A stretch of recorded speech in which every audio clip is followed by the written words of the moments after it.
mereka menyangka bahwa mereka mendapat petunjuk. Nah, ini petunjuknya. Ini petunjuknya. Yohanes 6 nomor 70. Yudas adalah iblis. Itu petunjuknya. Anda mendengar gak petunjuk itu? Anda terima gak petunjuk itu bahwa Yudas itu adalah iblis? Anda dengar gak petunjuk itu? Enggak. Inilah Al-Quran. Al-Quran itu tidak pernah keliru. Petunjuk sudah jelas nyata terpampang di dalam Bible Anda. Sudah dimuluskan, sudah dilicinkan jalan Anda untuk paham bahwa Yudas itu iblis. Tetapi Anda tidak mau percaya bahwa yang dikutuk itu pemakan suap. Tapi Anda tidak percaya. Kurang apa lagi coba? Bahmu sama aku. Hah? Ya laku kok bahmu sama. Nah, itulah yang Al-Quran katakan, wa innahum la yusuddunahum anis sabil.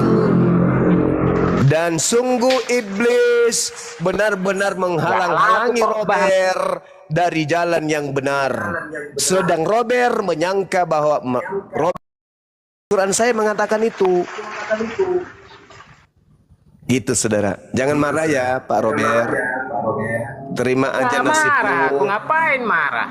Ya, jadi tadi dari tadi ngapain? Cuman di mute aja aku dari tadi. Iya, karena kamu gak nyambung kawan.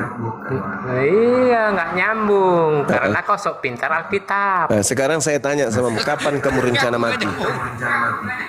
Mau mati? Kapan rencananya kamu mati? Ya kau suruh Allahmu itu datang sama aku coba. Kalau bisa. Berdoa kau. Berdoa ya. Kau cabutnya. Jadi kamu sudah mengakui, kamu sudah sadar bahwa kamu itu adalah penyembah makhluk terkutuk yang digantung menjadi kutuk di atas salib. Karena seluruh dosa-dosa yang ada di atas muka bumi ini, curi ayam, curi kambing, curi sapi, curi kloset, curi celana dalam, curi pakaian dalam, curi pakai daster janda, wig janda, ya. Semuanya ditanggung oleh makhluk tersebut. Berdoa saja sama. Semua dosa-dosa yang dilakukan kalian tanggung sama dia sampai dia terkutuk banget deh, terkutuk banget deh, karena seluruh dosa-dosa kalian ditanggung sama dia. Maka dengan kesimpulan itu, kami umat Islam melihat, ternyata memang kalian ini adalah penyembah sosok yang ada digantung terkutuk di atas pohon. Kami hanya bisa mendoakan semoga saja Bunda Rahma panjang umur dan sehat selalu. Demikian. Amin ya Allah. Tapi tadi itu yang dia sebut tai, apa makanannya sehari-harinya tai ya? Makanan sehari-harinya Robert tai. Teko yang berisi kopi, kalau dituangkan jangan bermimpi yang keluar adalah susu atau teh. Pasti yang keluar itu adalah kopi gitu. Benar, ya, benar. selamatkan malam Saudara Goldian, apa kabar? Halo.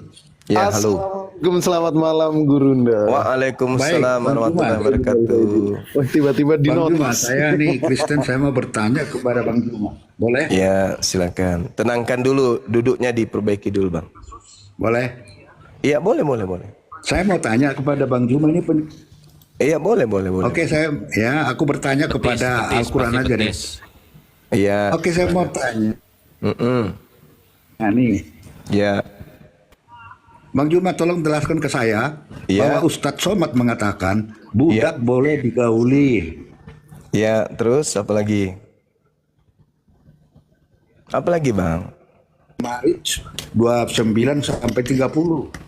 Tolong dijelasin, apakah itu masih berlaku itu? Putus-putus suaranya, Bang Ando, putus-putus suaranya, putus-putus. Itu kan ajaran itu. Somad mengatakan boleh. Aduh, dagunya robek ini orang. Lama mengatakan boleh, itu hukum Allah. Dagunya yang robek itu ditambal dulu biar suaranya keluar cuma lewat mulut. Jangan lewat pipi sebelah kanan. Tuh bocor, mulutnya bocor. Jadi suaranya putus-putus. Bocor gimana? Putus. Iya, ya. Pipi Anda bocor bagian belakang. Coba diulang lagi, Bang. diulang. Udah jelas dulu. Diulang. Aku kan begini, aku tanya nih ya. Iya. Ustaz Somad bikin video budak. Jadi itu hukum Allah. Dia Al-Marid 29 sampai 30. Weh, jaringanmu putus. Oten, jaringanmu putus. Jaringanmu putus, kau bergeser naik ke loteng. Jaringanmu putus-putus, kau conge. Putus jaringanmu merah. Oke, saya turun. Naik ke lotengmu, baru kau buang diri. Termampus. Ya, Kolot ya. iya, perbaiki dulu jaringan tak. Apa nggak bisa terima Pak? Nggak, dibenerin dulu Bang, biar diskusi kita. Oke, saya turun dulu lah kalau gitu. Iya. Siap. Tambah kotanya itu Bang, supaya bagus. Merah jaringannya. Jadi pertanyaannya budak bisa dinikahi itu Gurunda? Oh iya, siap. Biar dia yang jelaskan nanti. Gampang itu dijawab. Beda lagi ya, biasa itu memecahkan ini. Kukira itu yang dia mau bawa. Udah berkembang pertanyaannya. Naik lagi si manusia pemakan tai ini. Nggak usah lah kau naik, pemakan tai di bawah dulu. Oh, mulutnya diskusi tai di mulutnya. Akbar, Masya Allah. Biarkan aja Bun.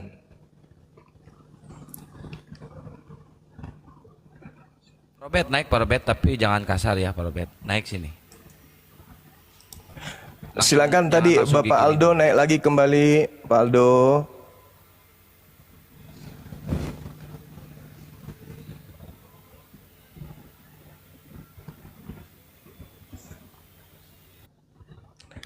Pak Aldo. Pak Aldo belum kelihatan. Belum kelihatan. Gurunda. Ini ada Pak Gunakan Data. Selamat malam. Islam apa Kristen? Waalaikumsalam. Islam. Islam. Ada yang mau disampaikan Bang? Kita butuh kursi untuk Pak Aldo bentar lagi naik. Silakan. Oh ya.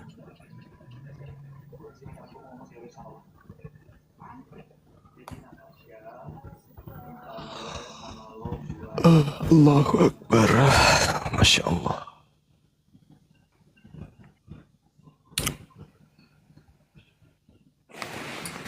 Oke ya, saudaraku yang baik lagi hati. Pak Aldo. Pak Aldo silakan request lagi. Buat Iwan Villa, waalaikumsalam warahmatullahi wabarakatuh. Yang di bawah sudah mensupport dan menyambut diskusi kita bersama dengan Gurunda kita Bang Zuma. Yang request, yang Kristen silakan ketika ya. Wah ini LKTP ini lagi. Ya LKTP selamat malam. Iya, selamat malam Bang. Izin ya saudaraku semua sebelum mulai diskusi, izin ya Bang KTP ya. Tolong ya saudara netizen di follow Bunda Mila ya akunnya. Yang belum follow ya tolong di follow, yang sudah follow jangan nanti unfollow itu. Tolong di follow ya. Oke, lanjut. Terima kasih. Punya Bunda Mila loh. Di follow, bukan punyaku. Ya, terima kasih. Pokoknya yang mau membeli kaos yang bergambar Bang Juma hubungi saya. Ditunggu ya, Bener. jangan sampai enggak. Buruan. Insyaallah netizen memang baik langsung follow. Thank you netizen. Lanjut KTP Gurunda. Iya silakan. Tadi yang siapa namanya? Aldo, Sandal Aldo. Mungkin jaringannya Gurunda nggak ada di bawah. Tidak Oh, nggak ada ada lagi di dia. bawah. Oke, silakan. Ada. Iya, malam saudara KTP silakan.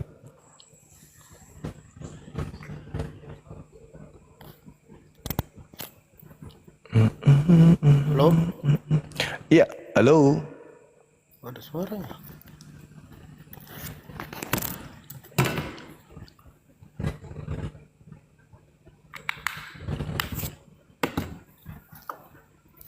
Halo.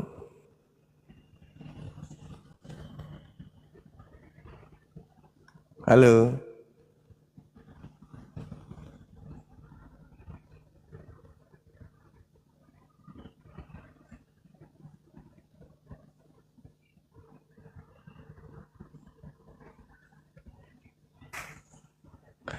Iya, buat saudara Aldo sambil menunggu yang lain.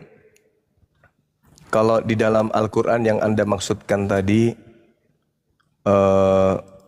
surah Al-Ma'rij. Di situ diterangkan a'udzubillahi minasyaitonirrajim walladzina hum li furujihim hafizun, dan orang-orang yang memelihara kemaluannya illa kecuali ala aswajihim, terhadap istrinya, au ma malakat aimanuhum, atau hamba sahaya yang mereka miliki, fa innahum, maka sesungguhnya mereka gairu malumin, tidak tercela. Lalu Allah mengatakan famanibtagha wara adzalika faulaika humul aadun, maka barang siapa yang mencari selain daripada itu seperti berzina, homoseks dan lesbian seks, mereka itu adalah orang-orang yang melampaui batas. Nah, itu kata Al-Qur'anul Karim. Nah, terkait dengan yang noise, mungkin bisa dicekik lehernya dulu supaya tidak bersuara.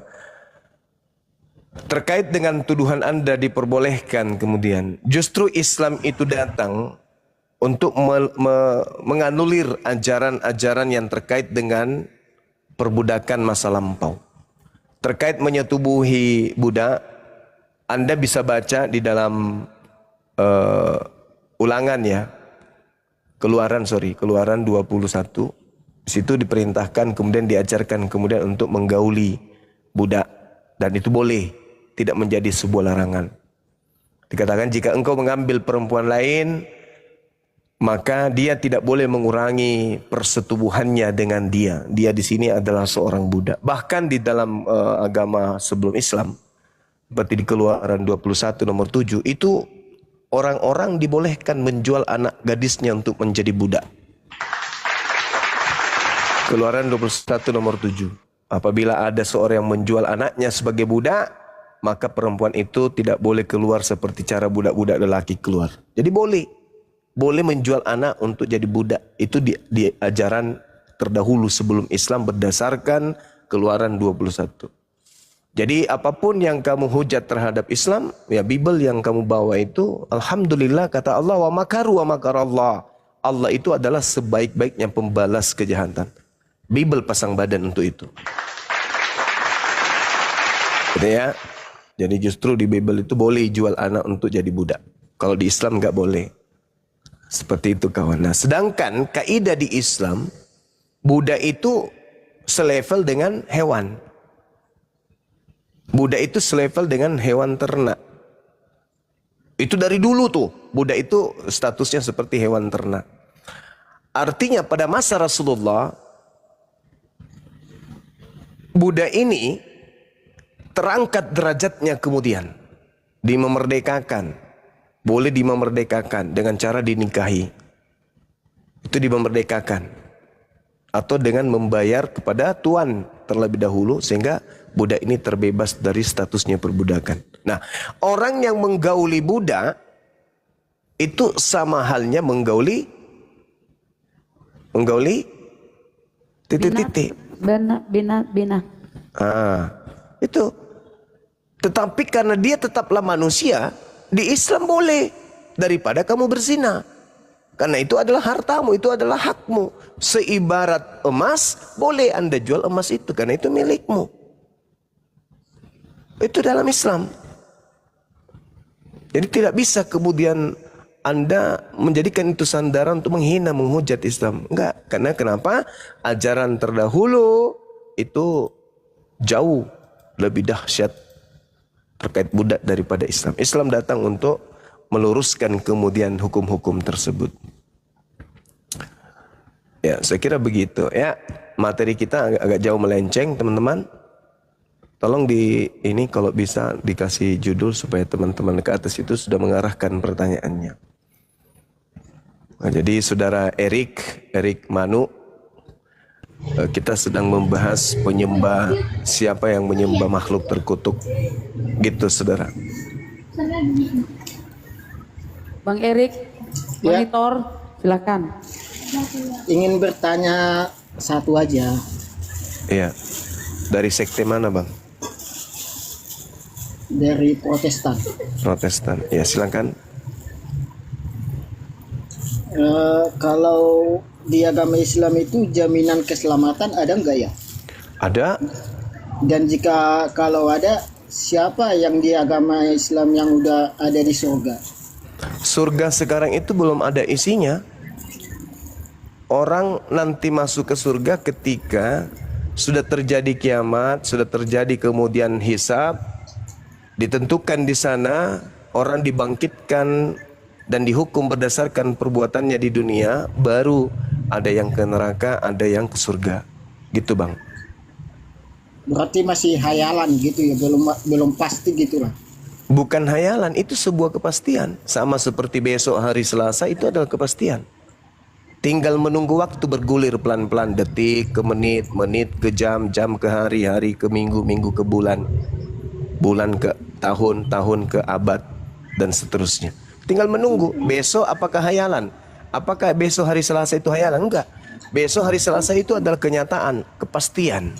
Begitu juga tentang surga neraka, itu bukan hayalan, itu adalah sebuah kepastian. Hanya tinggal menunggu waktu berjalan. Tidak ada orang yang bisa terjun ke hari Selasa sedangkan waktunya belum sampai hari Selasa, nggak ada. Kecuali orang-orang suci, orang-orang yang punya kemudian keutamaan yang diberikan oleh Allah Subhanahu wa taala. Begitu juga bisa mundur ke hari-hari yang sudah lalu, itu adalah orang-orang yang memiliki kemudian karamah yang diberikan oleh Allah Subhanahu wa taala. Seperti itu, Saudara. Jadi di Islam itu jaminan surganya jelas, tidak abu-abu. Sedangkan di Kristen sedikit pun tidak ada jaminan surga. Jangankan jaminan surga, jaminan selamat aja nggak ada di Kristen. Dan saya pastikan sampai Anda punya sampai Anda bertelur, Anda tidak akan pernah bisa menunjukkan dalil jaminan keselamatan kepada Kristen. Tidak ada itu. Bertelur. Kalau di Kristen kan udah pasti kan Yesus itu Tidak di ada. surga. Tidak ada dalilnya Yesus di surga. Yesus di langit, bukan di surga. Jangan mau ditipu sama lain. Yesus itu di langit, bukan di surga. Ada ayatnya. Tidak ada itu. Itu hanya tipuan lembaga Bible Anda untuk kemudian menyesatkan Anda. Jadi maksudnya Bible itu enggak palsu. Bible itu menipu jemaatnya sendiri dengan mengatakan Yesus di surga. Original teksnya itu Uranon atau Uranos. Artinya apa? Langit. Yesus itu terangkat ke langit, bukan ke surga. Antara langit dan surga itu berbeda. Saya ingin ke langit, oh orang biasanya itu. Saya ingin ke surga, oh itu luar biasa. Dan ternyata Yesus itu bukan ke surga, Yesusnya ke langit. Beda surga dengan langit. Ya itu yang tertulis di kitab, ya itu yang kita percayai. Berarti Anda kena tipu. Berarti penulis kitab Anda telah melakukan penipuan secara nyata. Kenapa Anda nggak sadar tentang itu? Harusnya Anda sadar. Ternyata Al-Quran menipu, ternyata Bible telah menipu kalian, kan gitu. Jadi berarti semua Bible itu palsu lah gitu. Ya jelas, karena Yesus tidak pernah mengenal kitab itu. Yesus tidak mengenal buku Lukas, buku Markus, Matius, Yohanes, Roma, Galatia, Filipi, padahal nggak ada itu. Tidak dikenali oleh Yesus. Jadi kitab yang tertulis di Al-Quran itu yang mempercayai kitab sebelumnya itu apa? Ya, kitab yang dimaksud Al-Quran itu kitabnya Nabi kami, Nabi Isa. Kitabnya Nabi kami, Nabi Musa, Nabi Daud. Itu yang dibahas oleh Al-Quran. Dan kitab Anda juga dibahas oleh Al-Quran, tetapi kitab yang Anda punya itu dibahas Al-Quran sebagai karangan-karangan manusia yang dihasilkan dari duga-menduga dan angan-angan. Fawailul lilladzina yaktubunal kitaba biaidihim thumma yaquluna hadza min indillah wa yastaruna dan seterusnya. Saya lupa ayatnya. Seperti itu. Kan begini, Kristen itu kan duluan daripada Islam. Dan yes, betul. Dan Al-Quran yang tertulis di Al-Quran itu kan 75% yang ada di Alkitab. Oh enggak ada itu. Jangan nggak ada. Jadi gini, saudara, Kristen itu lebih dulu daripada Islam. Kenapa lebih dulu? Karena memang penyesat-penyesat itu lebih dulu daripada umat Islam. Iblis lebih dulu daripada Islam. Itu pasti tuh. Kami nggak ragu tentang itu. Iblis lebih dulu daripada agama Islam disempurnakan oleh Nabi Muhammad SAW. Dan Yesus berkata bahwa iblisnya akan datang kepada abad pertama di murid-muridnya. Nah, kalianlah itu. Makanya kalian itu terciduk menyembah makhluk terkutuk. Sedangkan di dalam Al-Quran dan di dalam pengajaran Yesus, yang terkutuk itu iblis. Kata kalau Yesus, pengajaranmu ini ada nggak yang percaya orang kayak cerita anak-anak? ya memang kayak cerita anak-anak bagi orang tua yang selama ini otaknya nggak berfungsi.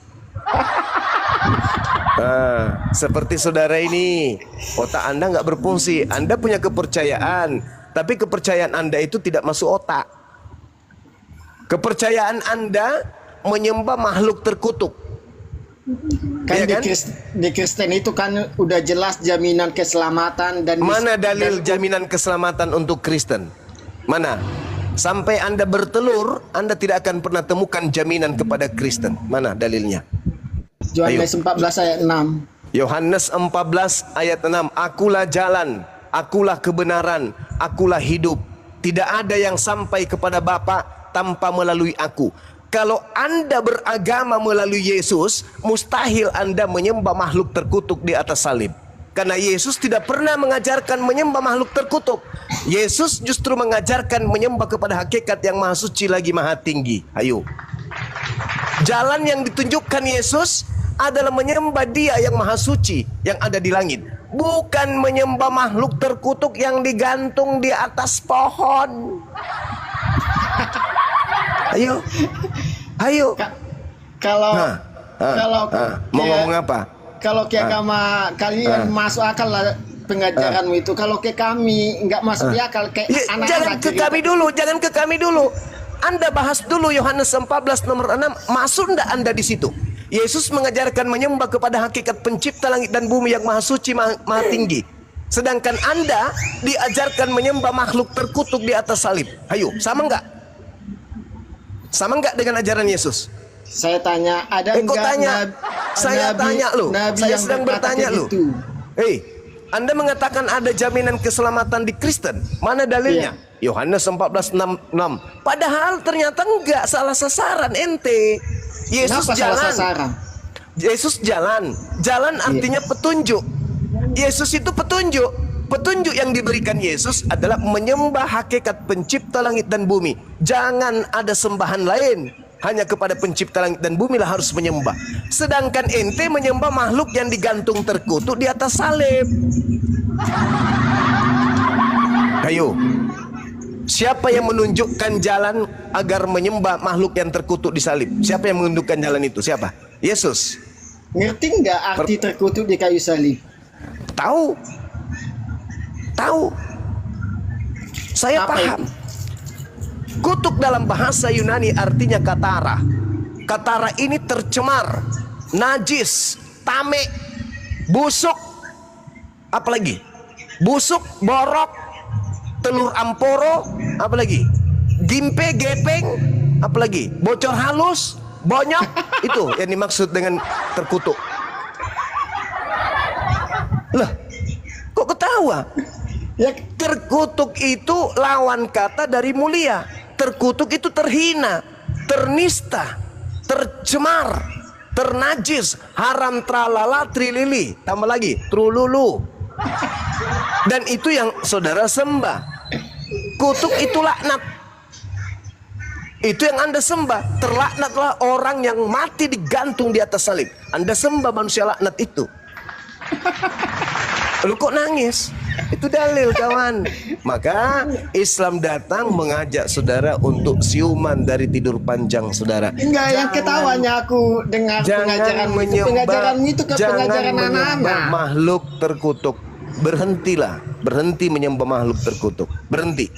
Sembahlah Dia yang mengutus anak Maria datang ke bumi ini sebagai jalan menuju kepada dirinya. Apa jalan yang ditunjukkan oleh Yesus? Yohanes 17 nomor 3. Hidup kekal adalah mereka mengenal Engkau satu-satunya Tuhan yang benar dan mengenal Yesus sebagai utusan. Itu hidup kekal. Itu jalan yang ditunjukkan oleh Yesus. Kenapa Anda justru jalannya menuju ke pohon beringin, nyembah makhluk terkutuk di atas pohon? Jadi bertentanganlah dengan Yohanes 1 ayat 1 sampai 3 ya. Oke, Yohanes 1 nomor 1, nomor 2, nomor 3 itu berbicara mengenai hakikat pencipta. Sedangkan yang kamu sembah itu adalah daging. Pada mulanya adalah firman, pada mulanya adalah sifat berkata. Bersama-sama dengan Allah. Dan sifat berkata itu bersama dengan Allah. Dan sifat berkata inilah kemudian yang berkata sehingga menjadi daging. Kan dia tiganya itu dan firman itu adalah Allah itu sendiri. Segala sesuatu dijadikan oleh dia. Siapa dia? Sang kalam, sang sifat, sang kemampuan berkata-kata. Sehingga diterangkan di dalam Mazmur 33 nomor 9. Dia hanya berkata maka semuanya tercipta. Dia hanya menginstruksikan maka semuanya ada. Innama amruhu idza arada syai'an ayyakula lahu kun fayakun.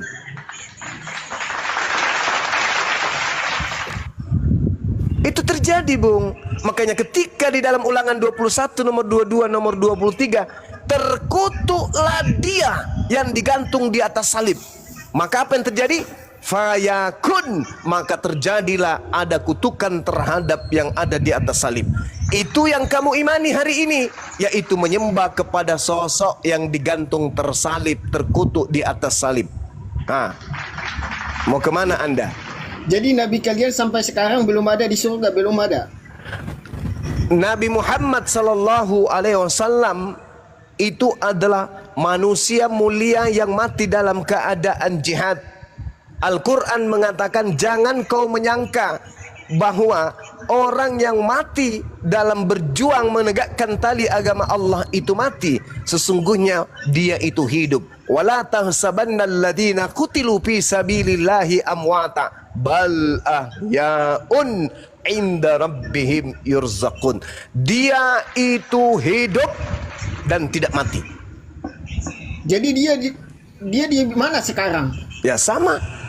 Ketika kemudian dia dikatakan meninggalkan dunia, Nabi Musa meninggalkan dunia, Nabi Abraham meninggalkan dunia, Nabi Ishak, Nabi Yakub, Nabi Daud, Nabi Musa meninggalkan dunia, Nabi Isa meninggalkan dunia. Semua orang meninggalkan dunia. Anda pun lucunya kalau mati juga ikut ke kubur di alam barzah, bukan ikut ke Yesus ke langit. Coba.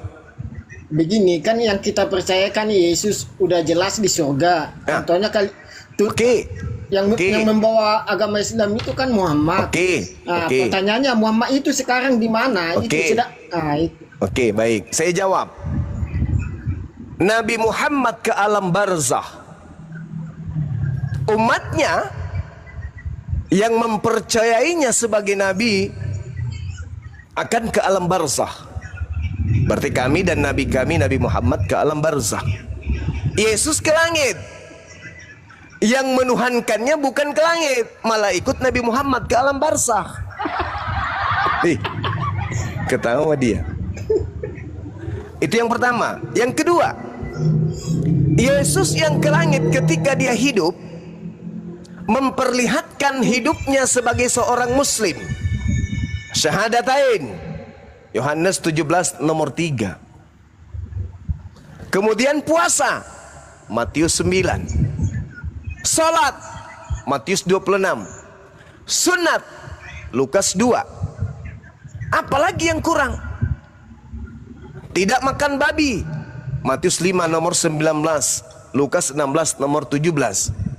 Dia seorang muslim, menyembah hanya kepada pencipta langit dan bumi, Yohanes 4 nomor 22.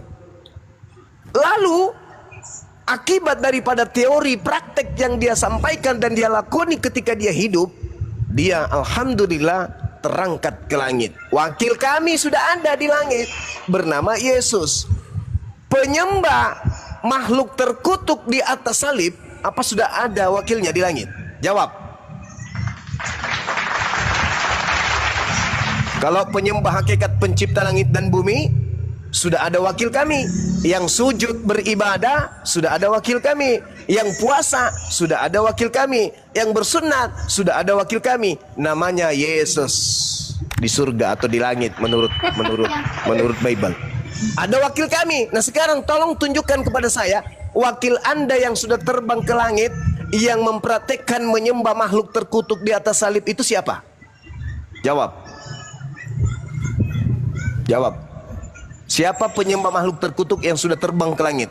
Nggak ada. Ya, semua manusia kan punya dosa, cuma Yesus itu nggak punya dosa. Jadi cuma Yesus itu yang udah pasti di surga. Nah, berarti wakil kami sudah ada di surga dong. Nah, wakil Siapa? penyembah makhluk terkutuk siapa? Kan kalian nggak percaya sama Yesus. Kami percaya kepada Yesus.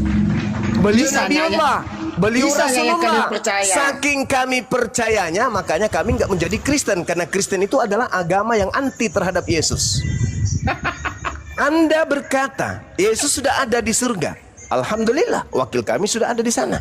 Nah sekarang wakil Anda dalam hal menyembah makhluk terkutuk di atas salib siapa yang sudah ke surga? Siapa? Kalian nggak percaya Yesus, yang kalian percaya saya Isanya. bertanya, Beda jangan Isa sama Anda Yesus. justru mempertontonkan kebenaran Al-Quran. Al-Quran mengatakan wa innahum la yusuddunahum anis sabil wa yahsabuna annahum muhtadun. Dan sungguh iblis benar-benar menghalangi orang-orang kafir dari jalan yang benar, sedang orang-orang kafir menyangka bahwa mereka mendapat petunjuk. Saya bertanya, Anda tolak pertanyaan saya. Pertanyaan saya sederhana. Yesus ketika hidup di dunia, dia mencerminkan praktek seorang muslim. Bahkan di dalam Ibrani 5 nomor 7 dikatakan Yesus itu adalah anak yang soleh. Wakil kami sudah ada di surga. Nah sekarang wakil penyembah makhluk terkutuk di atas pohon sudah ada di surga enggak? Nah hanya terangis, dia hanya menangis. Tadi abang bilang kan tentang sunat. Sunat Kenapa Anda enggak menjawab? Kutanya dulu. Kenapa Anda enggak menjawab pertanyaan saya? Siapa wakil Anda di surga yang menyembah makhluk terkutuk? Siapa? Kan kalau manusia itu semua berdosa. Ya, saya ulang lagi pertanyaan saya. Anda tidak menyentuh pertanyaan saya. Siapa wakil Kristen si penyembah makhluk terkutuk ini yang sudah ke surga? Jawab. Kalau yang kita percaya kan bukan apa yang kita percaya. Saya ulang Yesus pertanyaan saya ulang. Yesus berkata dalam Yohanes 4 nomor 22, aku dan muridku menyembah Tuhan yang aku kenal, yang kami kenal. Sedangkan mereka orang-orang kafir menyembah apa yang mereka tidak kenal. Wahai Maria, jangan kau menyentuhku, tapi pergilah kepada Tuhanku dan Tuhanmu, ilahku dan ilahmu. Kami, Yesus, sama-sama menyembah kepada ilah pencipta langit dan bumi, bukan menyembah kepada makhluk yang digantung terkutuk di atas pohon. Pertanyaan saya, siapa wakil penyembah makhluk terkutuk di atas pohon yang sudah naik ke langit? Jawab. Siapa yang menyembah makhluk terkutuk? Enggak ada menyembah orang makhluk yang terkutuk di kayu salib. Jadi yang diterangkan dalam Galatia 3 nomor 13, Kristus telah menebus Kristen dari kutuk hukum Taurat dengan jalan menjadi kutuk, itu siapa? Kan arti terkutuk itu, terkutuklah orang yang di kayu salib pada hari itu siapa Sabat. Siapa itu yang digantung di salib? Siapa itu yang digantung? Iya, pada hari Sabat. Iya, siapa itu yang digantung di salib? Siapa? Yesus. Itu apamu? Ya Tuhan kami. Alhamdulillahirrabbilalamin. Sekarang pertanyaan saya, siapa wakil penyembah makhluk terkutuk yang digantung di pohon yang sudah ke surga? Siapa wakilnya? Wakilnya enggak ada. Alhamdulillahirabbilalamin. Yang dibawa takbir. Allahu akbar, Allahu akbar, Allahu akbar, Allahu akbar, Allahu akbar. Yang kutanya. Jadi Kristen tak punya wakil ke surga. Kalau Kristen kan yang Yesus itu tidak yang dipercayai udah pasti di surga. Udah benarin dulu cakapnya. Anda minum air dulu. Jadi Anda harus sadar, ketika Anda menggaungkan Yesus ke surga, Yesus ketika hidup di dunia, dia hidup ala Muslim. Dia hidup ala Islam. Masuk ke dalam bait suci aja, bro. Yesus itu kudu wajib wudu, mencuci tangan, membasuh muka, mencuci kaki, baru beliau bisa masuk ke dalam bait suci. Abang tadi bilang tentang apa kan? Tentang sunat. Apa arti sunat itu di Quran? Sunat itu dalam Al-Quran memotong kulit kelamin, memotong kulit ujungnya. Dalilnya di Quran di mana itu tertulis ya? Dalilnya untuk mengikuti mila Abraham, Al-Quran surah An-Nahl ayat 123. Saya balik nanya, dalilnya di dalam perjanjian lama melarang bersunat itu di mana? Enggak ada dilarang bersunat di agama Galatia 5 nomor 2, kenapa Paulus melarang orang Kristen bersunat? Coba dibaca apa? Aku belum pernah dengar itu. Nah, itu dia. Galatia 5 nomor 2. Barang siapa yang bersunat memotong ujung nonotnya, maka Yesus Kristus tidak berguna untuknya. Ayo, dari mana Paulus dapat ilmu ini? Tahu lah itu. Kalau aku baru dengar itu. Makanya berterima kasihlah kepada Bang Suma dan kawan-kawan. Karena Bang Suma sebagai penginjil yang jujur menguraikan isi Bible Anda apa adanya. Berarti lebih paham dengan Bible daripada Quran ya? Saya lebih paham Al-Quran daripada paham Bible. Tetapi berdasarkan Al-Quran, uraian-uraian Bible itu semakin nyata pada orang-orang yang berakal sehat. Ayo. Jadi kenapa ajaran Islam itu bilang selamat Natal aja haram kok buka di Islam dilarang haram. Berbohong. Jangan berbohong, tidak boleh di Islam berbohong itu. Sedangkan Yesus tidak lahir 25 Desember. Ketika kami mengatakan selamat atas lahirnya Yesus pada tanggal 25 Desember, itu sama halnya kami sedang berbohong. Islam dilarang berbohong. Tidak boleh. Jadi kalau buka Alkitab itu enggak haram itu enggak? Enggak ada larangannya. Justru perintah Quran, Iqra, baca. Iqra, baca. Maka umat Islam diperintahkan untuk belajar. Kenapa nangis? Lucu-lucu aja. Ya luculah terhadap dirimu, saudaraku. Kamu menertawakan dirimu. Saya tahu kamu lagi terenyuh, lagi hancur sehancur-hancurnya karena ternyata imanmu, kepercayaanmu itu ternyata berlawanan dengan Bible dan justru hancur tolak menolak dengan akalmu sendiri. Enggak, udah jelas. Kalau di Alkitab itu udah jelas. Udah jelas larangan bersunat di dalam kitabmu. Itu perintah siapa larangan bersunat tuh? Kalau bersunat itu kan adalah tradisi agama apa? Itu tradisi atau perintah Tuhan? Tradisi itu. Tradisi bukan perintah Tuhan, bukan? Ya perintah Tuhan buat orang Yahudi. Nah, berarti Tuhan memerintahkan kemudian pengikut Yesus untuk bersunat, betul? Enggak ada perintah Yesus kalau buat seluruh dunia. Oh, Yesus mengatakan di dalam Yohanes 14:12, jika engkau mengasihi aku, maka engkau juga melakukan pekerjaan yang aku lakukan. Aku melakukan sunat. Selamat malam. Boleh kita lanjut Jumat tadi soal budak itu. Aku melakukan sunat. Aku melakukan sunat. Pengikutku melakukan sunat enggak? Ayo. Enggak ada perintah Yesus kalau buat seluruh bangsa. Itu kan jika engkau mengasihi aku, jika engkau mengasihi aku, engkau akan melakukan pekerjaan yang aku lakukan. Iya, tapi bukan ada disuruh untuk melakukan sunat. Kenapa tidak? Kan itu Yesus katakan. Yesus itu bersunat karena melalui tradisi agama Yahudi. Yesus mengatakan di dalam Yohanes 10:27, aku mengenal pengikutku, mereka mengikuti aku. Aku sunat, mereka mengikuti aku. Maka pengikutku sunat. Betul? Gak ada sunat dibilang di sini. Jangan ditambah-tambahin. Mereka mengikuti aku. Mengikuti ajaranku bukan ajaranku adalah sunat. Enggak ada sunat. Siapa bilang? Siapa bilang? Yohanes 14 nomor 31. Dunia harus tahu bahwa aku senantiasa mengasihi Bapa dan aku senantiasa melakukan apa yang diperintahkan Bapak? Bapak memerintahkan sunat tidak? Itu buat tradisi. Saya Yahudi. ulang lagi. Bapak memerintahkan sunat tidak? Iya, tapi buat Alhamdulillahirabbil alamin. Maka itu Bapak memerintahkan buat sunat. Yahudi. Bapak memerintahkan sunat, maka aku Yesus pun bersunat. Lalu siapa Paulus ini yang melarang sunat?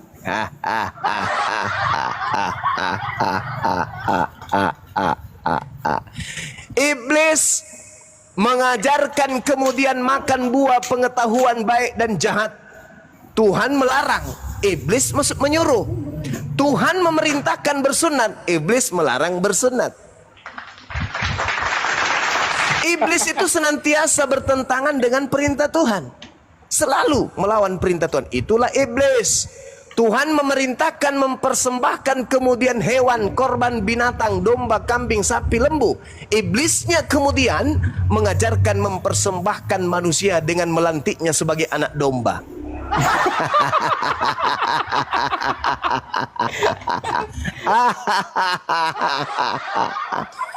Tuhan mengajarkan kepada Bani Israel, kuduskanlah hari Sabtu. Iblis mengajarkan, kuduskanlah hari Minggu. Selalu bertentangan. Tuhan mengajarkan, jangan ada ilah lain di hadapanku. Aku bukan manusia dan bukan anak manusia. Iblis mengajarkan, jadikanlah anak manusia. Kristus menjadi Tuhan, sehakikat dengan Tuhan. Makanya dikatakan 3 pribadi, 1 hakikat. Artinya Kristen sedang menggaungkan bahwa Tuhan yang satu ini punya saingan bernama Yesus. Maka Yesus dan Tuhan, tidak mungkin Yesus mampu menggantikan Tuhan. Minimal Yesusnya naik level sehakikat setara dengan pencipta langit dan bumi. Dan itu adalah pekerjaan setan. Karena ada tertulis dalam kitab, aku dan Bapa adalah sama. Saya boleh bicara. Aku dan Bapa adalah satu. Al-Quran juga mengatakan inni ma'akum. Aku dengan Bani Israel adalah satu. Tetapi Yesus mengatakan aku dan Bapa adalah satu, ada alasannya. Baca Yohanes 8 nomor 29. Jangan diputar-putar. Sorry, Yohanes 8 nomor 29. Dia yang mengutus aku senantiasa berkenan kepadaku dan tidak meninggalkan aku seorang diri, dikarenakan aku senantiasa melakukan apa yang berkenan terhadap dirinya. Dia yang mengutus aku tidak membiarkan aku seorang diri, melainkan dia senantiasa menemani aku. Aku dan dia adalah satu. Aku dan dia adalah dua. Yohanes 8 nomor 16, nomor 17, nomor 18. Aku dan Bapa adalah dua. Engkau menghakimi manusia, aku tidak menghakimi siapapun. Namun apabila aku Yesus menghakimi seseorang, maka penghakimanku itu benar. Sebab aku tidak seorang diri, aku berdua dengan Bapa. Bukankah di dalam kitab Tauratmu dikatakan, dua saksi adalah sah. Akulah yang bersaksi tentang diriku, satu, dan Bapa yang mengutus aku bersaksi tentang aku, dua. Berarti aku dan Bapa adalah dua. Silakan Ando yang apa? Salah aku apa? Oke. Jadi Anda sudah menyerah, Anda sudah mengakui bahwa Anda menyembah makhluk terkutuk yang mati di kantung terkutuk di atas salib. Silakan. Terima kasih Saudara Erik Manurung. Mudah-mudahan kebenaran akan Islam sampai kepada Anda. Silakan. Enggak mungkin. Oke Juma, ya, selama Anda masih begini ya enggak mungkin lah. Islam hanya bisa dengar saya. Terima oleh orang yang Tadi beratas. Anda mengatakan, diturunin. Tadi Anda mengatakan milah Ibrahim. Saya mau tanya, apakah Ibrahim sunat di Al-Quran? Terangkan ke saya. Apakah Anda menolak kalau Nabi Ibrahim bersunat? Sebut dalilnya di Al-Quran. Enggak, saya ulang dulu sebelum saya jelaskan. Apakah Anda menolak Nabi Ibrahim bersunat? Tidak ada dalilnya di Al-Quran. Saya ulang lagi. Apakah Anda menolak kalau Nabi Ibrahim itu bersunat? Saya kalau tidak ada dalilnya di Al-Quran, apa dasarnya mengatakan? Saya ulang lagi saudara, saya ulang lagi pertanyaan saya. Ini yang keempat kalinya, saya ulang lagi. Apakah Anda menolak Nabi Ibrahim itu bersunat? Maka sebut dalilnya. Nah, coba kan. Nah, tengoklah kan. Pertanyaan sederhana loh. Sebelum saya masuk ke pertanyaan, saya ingin menyatukan persepsi dulu dengan Anda. Apakah Anda beriman bahwa Nabi Abraham itu bersunat? Kalau Nabi Ibrahim di Al-Quran tidak ada dalilnya dikatakan Saya bersunat. tidak tanya itu ilmu Ini terlalu Ibrahim tinggi. loh. Itu Tadi terlalu tinggi pertanyaannya ilmunya kepada kalau Anda umat sampai Islam, ke sana. kenapa Saya mau mengulik dulu. Apakah Anda percaya bahwa Nabi Ibrahim itu bersunat? Itu dulu. Kalau Anda sudah menolak itu, ya kayak mana mau dibahas? Tapi kalau Anda menerima, saya sudah jawab. Anda mengatakan Ibrahim bersunat di Al-Quran. Mana dalilnya? Sebutkan. saya tanya kembali kepada Anda. Kenapa Anda Saya tanya kepada Anda, apakah Anda percaya bahwa Ibrahim bersunat? Kalau tidak ada dalilnya bagaimana? Kalau tidak ada dalilnya, maka Abraham tidak bersunat gitu. Manusia bahlul. Saya Anda bertanya, bicara Ibrahim. saya bertanya kepada saudara, oke, apakah Anda percaya Nabi Ibrahim itu bersunat atau Di Anda tidak percaya? Al-Quran saya tidak menemukan. Anda turun. Kalau kau Anda nggak jawab, turun. saya turunkan. Anda turun. Turun. ya. Sebelum saya tampar pakai sendal jepit, Anda turun. Saya tidak mau diskusi sama orang dongok, bahlul. Mending orang yang pintar 1000 daripada 1 ekor manusia gabrul kayak Anda. Tinggal Anda jawab saja. Apakah dalam iman saudara Abraham itu bersunat? Bersunat Bang Suma. Dah selesai. Izinkan saya membahas pertanyaan saudara. Kan begitu. Abraham bersunat kok. Mau Al-Quran terangkan bersunat atau tidak bersunat, iman Anda dulu nih. Abraham bersunat, dah selesai. Jadi kalau umat Islam bersunat, berarti mereka ikut Abraham.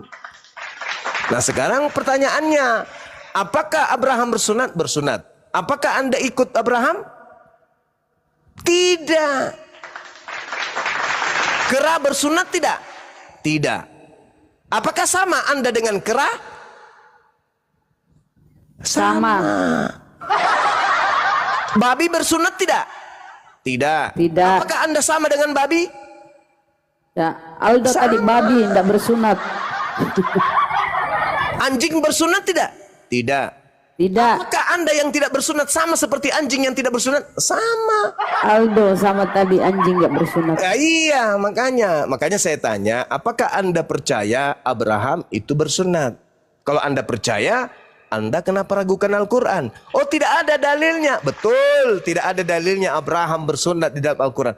Tapi Al-Quran menerangkan bahwa Nabi Abraham menerima beberapa perintah. Salah satu perintah itu diuraikan oleh Nabi Muhammad. Bahwa Nabi Ibrahim bersunat pada usia ke-80 tahun. Nah, jelas tuh. Berarti mila Abraham salah satunya adalah sunat. Kami dipinta untuk mengikuti itu. Kami bersunat. Salah enggak ketika kami bersunat? Tidak salah. Enggak lah. Ikuti mila Ibrahim. Nah, mengikuti mila Ibrahim. Salah enggak ketika Kristen tidak bersunat? Salah. Karena ikut seperti setan tidak bersunat. Malam. Anda tidak bersunat, ya sama. Ya silakan. Selamat malam Bang. Iya malam saudara Stephen. Iya. Iya. Oke, terima kasih. Saya mau tanya juga Bang. Apakah Muhammad bersunat? Jelas. Apakah Muhammad sunat? Yes, jelas. Mana bersunat. dalilnya Bang? Dia Mana dalilnya? Mulutnya sendiri yang berkata. Mulutnya yang berkata. Beliau Mana sendiri dalilnya? yang mengatakan. Salah satu kemuliaan. Mana dalilnya? Salah satu Itu dalil yang disampaikan. Bego juga. Itu dalil disampaikan. kemuliaan Lanjut. yang Allah berikan kepadaku, aku lahir dalam keadaan bersunat. Mulutnya. Bukan di Quran surat berapa, ayat berapa? Oh, di Quran tidak dijelaskan. Di Quran tidak dijelaskan. Ya, tidak bersunat berarti. Oh, berarti Anda percaya Quran? Tidak bersunat. Berarti Anda percaya Quran? Berarti Anda percaya Quran? Enggak percaya juga kan? Kalaupun ada ayatnya dalam Quran, apakah Anda percaya? Enggak juga kan? Inilah tipikal penyembah makhluk terkutuk. Penyembah makhluk terkutuk itu otaknya nggak berfungsi. Apapun yang dinarasikan kebenaran itu pasti ditolaknya. Satu-satunya sumber yang valid tentang sunatnya Nabi Muhammad atau tidak sunatnya Nabi Muhammad adalah Nabi Muhammad itu sendiri. Karena yang punya dia, beliau. Beliau mengatakan salah satu keutamaan yang ada Tuhan berikan kepadaku. Aku lahir dalam keadaan sunat. Yang bisa paham itu siapa? Ya beliau sendiri. Tidak seperti Lukas. Yesus disunat pada hari ke-8. Pertanyaan saya, hei Lukas, sejak kapan kau lihat nonotnya Yesus? Kok kamu tahu kalau dia sunat? Lu bidannya? Hah? Lu yang gunting nonotnya Yesus sampai lu tahu. Yesus bersunat pada hari ke-8. Dari mana kau tahu Lukas? Kau ngintip dia lagi pipis. Parah itu. Harusnya Yesus yang mengatakan, aku sunat pada hari ke-8. Nah, tapi Yesus tidak pernah mengakui. Mana ayatnya, Ayo. Bang? Mana ayatnya, Bang? Udah, Anda turun. Mana Anda ayatnya dalam turun Quran? ke bawah, cari pendeta, colok pantatnya, celup-celap, cuplap, jilat. Itu sederhana. Nah, dari mana Lukas tahu kalau nonotnya Yesus sudah dipotong? Dari mana? Ada nggak Yesus mengatakan, aku sudah sunat loh hari ke-8? Nggak ada. Nabi Muhammad ada nggak mengaku? Ada. Al-Quran bukan buku biografi yang menceritakan orang per orang. Tuh. Halo, kita jalan. Nggak ada dalam sifat Al-Quran itu sebagai buku biografi itu enggak. Kalau ingin mengetahui kemudian tentang Nabi Muhammad, baca kitab Sirah Nabawiyah. Itu kitab yang menceritakan tentang perjalanan kenabian dan kerasulan Nabi Muhammad. Kalau Al-Quran itu buku hukum-hukum. Sedangkan tentang sunatnya Nabi Muhammad itu dibahas di dalam kitab Sirah Nabawiyah. Buku yang menceritakan tentang hidup beliau. Atau cari di Google pengakuan Nabi Muhammad kalau dirinya sudah bersunat. Siapa yang lebih tahu nonot orang? Yang punya atau orang lain? Kalau di Bible orang lain yang tahu. Bukti, Lukas tahu kalau nonotnya Yesus sudah dipotong. Dari mana Lukas tahu? Entah dari mana. Izin Bang Juma. Silakan, saudara. Dan sebentar, sahabat.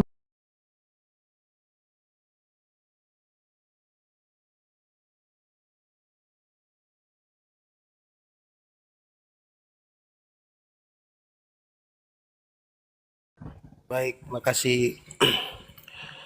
Sebelumnya saya ucapin selamat hari raya Bang Juma ya. Siap, makasih. Saya cuma satu pertanyaan Bang Juma. Oh ya? Ya, di Yohanes 8 ayat 23. Itu saya bacakan dulu Bang Juma ya. Iya. Yesus berkata, kamu berasal kepada orang Yahudi ini. Kamu berasal dari bawah, aku dari atas. Iya. Kamu dari dunia ini, aku bukan dari dunia ini. Ya. Karena itu tadi aku berkata kepadamu bahwa kamu akan mati dalam dosamu. Sebab jikalau kamu tidak percaya bahwa akulah dia. Ini dianya kan huruf besar Bang Yuma. Kamu akan mati dalam dosamu. Kalau saya pengen dengar dari Bang Juma artinya apa gitu. Terima kasih Bang Juma. Baik. Akulah dia. Dia di sini apa? Pencipta langit dan bumi? Mustahil. Wong dia manusia. Percaya enggak Anda kalau Yesus itu manusia? Percaya. Nah, dia di situ manusia atau bukan? Tapi dia mengatakan dia kan orang ketiga tunggal Bang Juma. Berarti dia berasal dari atas kan, dari awal ayat sebelumnya kan dia mengatakan kepada orang Yahudi, kamu berasal dari bawah. Iya. Aku dari atas. Iya. Karena saya tahu saya yang dari atas kan tentu yang maha kuasa kan, karena dia maha kuasa kan di atas. Kamu dari iblis, dunia ini, iblis aku dari bukan mana, dari Bang? dunia ini. Kalau iblis Ya, dari Bang. mana? Dari atas atau dari bawah iblis ini? Itu saya kurang. Anda baca kemudian di dalam kitab saudara 1 Korintus 15:48. Makhluk-makhluk surgawi sama dengan Yesus yang berasal dari surga. Sebenarnya bukan surga di situ, langit. Jadi dikatakan makhluk-makhluk langit di atas sama seperti Yesus yang berasal dari langit. Kenapa dikatakan Yesus itu berasal dari langit? Karena dia nabi, karena dia rasul. Justru karena itulah jangan dituhankan. Karena dia adalah utusan dari langit. Sebagai utusan dari langit, dia bukan pemilik pencipta langit dan bumi ini. Dia bukan pencipta. Nah, tadi di Yohanes 8 itu, yang Anda baca kan ada pertanyaan sebelumnya kan? Akulah dia. Apa yang mendasari? Coba Anda baca data sebelumnya. Yohanes 8 kan yang Anda baca? Kan Yesus mengatakan, ke tempat aku pergi, tidak mungkin kamu datang. Ini sebelum Yesus disalib kan? Sekarang kalau Yesus itu ke kubur, boleh nggak muridnya datang ke situ? Boleh. Yesus ke Golgota, boleh nggak muridnya ke situ? Boleh. Ke Bukit Tengkorak, boleh nggak Yesus ke situ muridnya? Boleh. Ke kubur, boleh nggak muridnya ke situ? Boleh. Kemana Yesus pergi sampai muridnya itu tidak bisa pergi? Ke langit. Berarti yang diangkat ke langit siapa? Yesus. Kemana aku pergi? Tidak mungkin kamu datang. Makanya dikatakan begini, aku akan pergi dan kamu akan mencari aku. Tetapi kamu akan mati dalam dosamu. Ke tempat aku pergi tidak mungkin kamu datang. Maka orang-orang Yahudi itu menjawab, berkata, apakah ia mau bunuh diri? Karena ia mengatakan seperti itu. Ke tempat aku pergi tidak mungkin kamu datang. Lalu Yesus berkata kepada mereka, kamu berasal dari bawah, aku dari atas. Artinya apa? Yesus mau terangkat ke atas. Berarti yang disalib siapa? Yang disalib siapa? Yesus. Mana mungkin? Kemana aku pergi, kamu tidak akan pergi ke situ. Tidak mungkin kamu pergi ke sana. Kalau dia yang disalib, muridnya pergi ke sana. Bisa. Kalau dia yang dikubur, muridnya bisa ke kubur. Tapi kalau dia terangkat ke langit, dia tidak bisa pergi ke situ. Aku akan pergi dan kamu akan mencari aku, tetapi kamu akan mati dalam dosamu. Ke tempat aku pergi, tidak mungkin kamu datang. Maka orang-orang Yahudi itu berkata, apakah ia mau bunuh diri? Nah, artinya ke kubur. Karena dia mengatakan seperti itu, ke tempat aku pergi tidak mungkin kamu datang. Lalu Yesus menjawab, kamu berasal dari bawah, aku dari atas. Artinya dia mau kembali ke atas. Karena tadi itu aku berkata kepadamu, bahwa kamu akan mati dalam dosamu. Sebab jika kamu tidak percaya bahwa akulah dia, kamu akan mati dalam dosa. Mana? Jangan banyak ngomong kau. Dia yang dimaksud di sini adalah dia yang ditunggu oleh Bani Israel. Ayatnya dalil. Tuh, tadi bukannya Yohanes 8. Tadi saudara Al-KTP loh yang menunjukkan kita. Kok dan sekarang bertanya dalilnya di mana? Ini saya masih membahas Yohanes 8:21 dan seterusnya loh. Nah inilah kalau cuma modal sombong tapi otak tak ada yang kayak gini. Jadi Yesus berkata, karena itu tadi aku berkata kepadamu bahwa kamu akan mati dalam dosamu, sebab jika kamu tidak percaya bahwa akulah dia. Dia siapa? Dia Mesias. Mesias itu apa? Manusia. Tuhan bukan Mesias, bukan. Tradisi Yudaism yang sedang berdialog dengan Yesus berbeda dengan tradisi Kristen. Kalau tradisi Kristen, Mesias adalah sosok yang mati terkutuk demi menebus kutuk Taurat. Mesias itu apa artinya? Mesias itu orang, Pak, orang. Manusia, Pak, manusia. Orang. Itu Mesias itu orang, Pak, bukan Tuhan. Mesias artinya orang yang diurapi. Ya, nggak ada Mesias orang. Lalu apa Mesias itu, Pak? Apa Mesias itu? Terangkanlah. Loh, saya sudah terangkan, Anda membantah. Mesias itu bukan orang katanya. Bantahlah kalau Mesias itu orang. Lah, lalu kalau bukan orang apa Mesias itu? Kucing. Mesias penyelamat. Iya, penyelamat ini apa? Orang atau bukan? Penyelamat umat manusia. Iya, orang atau bukan, Pak? Penyelamat umat manusia, dengar nggak? Orang atau bukan? Ya orang. Ya kan jangan kau bilang kucing. Bagus. Berarti Mesias itulah Yesus. Berarti Yesus itu manusia, bukan Tuhan, Cak Ayu. Manusia. Nah, gitu dong. Jadi Buat Yesus dalilnya, manusia. bukan Tuhan. Jadi Yesus manusia kan? Manusia dan Tuhan. Buat dalilnya. Kenapa? Di mana dalilnya Yesus disebut manusia Tuhan? Di mana? Kau buat dalilnya, kau yang menyanggah. Mana dalilnya Yesus itu manusia dan Tuhan? Kau Mana yang dalilnya? menyanggah. Loh. Kau menyanggah. Saya mengatakan bahwa Yesus itu manusia. Ibrani 13